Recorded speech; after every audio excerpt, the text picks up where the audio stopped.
Well, welcome back this time to Session 6. I mean, you are at the end of the session, halfway through this program. Aren't you glad it's not a 36-session program? It's only 12 sessions. I know it's rigorous. I know these are tough issues to be working on, but I'm proud of you, and I want to urge you to keep studying, applying, and teaching.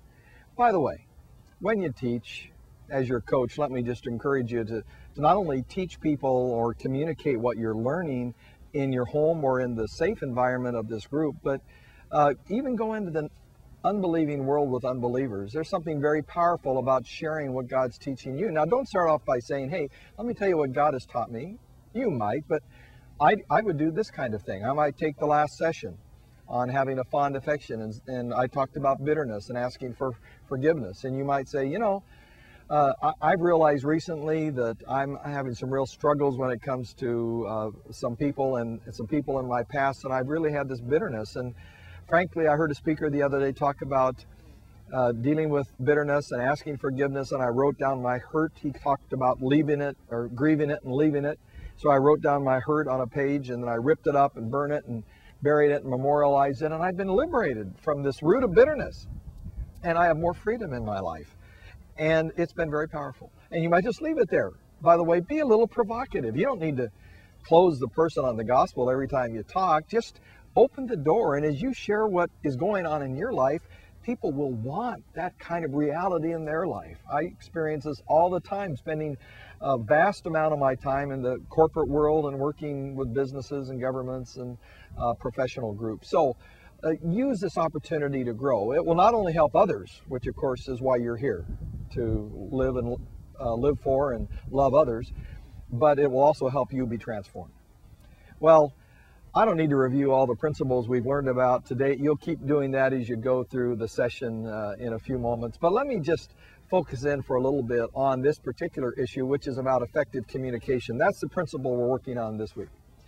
Again, in 1 Thessalonians 2:8 this time, Paul, Timothy, and Silvanus say, we loved you so much that we were well pleased to impart to you not only the gospel but our very own lives, because you became very dear to us. Now, he says we were well pleased to impart to you the gospel. That means we communicated the gospel, the full message of God, in such a way that it took. In other words, we communicated effectively. And that's what you need to do if you're going to be a leader.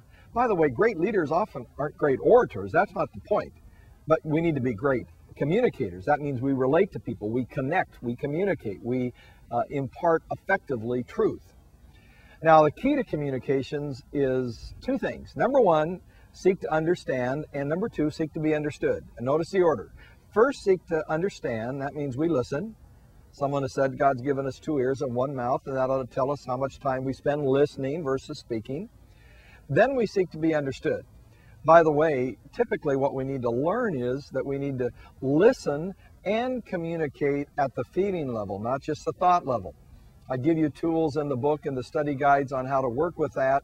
We'll unpack the process of communicating our feelings in the next session under personal openness. But for now, I want to urge you to focus in this session on learning to listen, understanding the other person's perspective. That's so important. People want to know that you care enough about them that you will listen to them without trying to fix them. By the way, this has been driven home to me many times, especially with my wife of many years. Some time ago, she said to me she wanted to ask me some questions about some issues she was struggling with, so we went out for coffee, and over coffee, she started to ask me all these questions, and I just instinctively started to answer her questions, and she reached over the table and patted me on the hand and said, honey, I don't want you to answer my questions. I just want you to listen. And I thought, well, just in my mind, I didn't say it, but I thought, why do you ask questions if you don't want me to answer them? And every fiber of my being wanted to fix her. That's what I do as a profession. But I knew she just wanted me to empathize and understand. So for about 2 hours, I listened.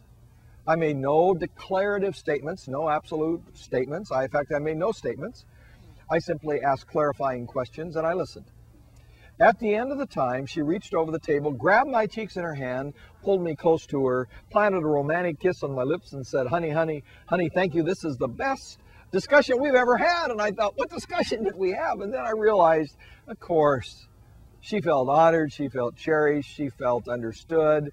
And frankly, We got a lot more intimate and closer to one another because I listened, because I tried to understand, because I tried to empathize with her.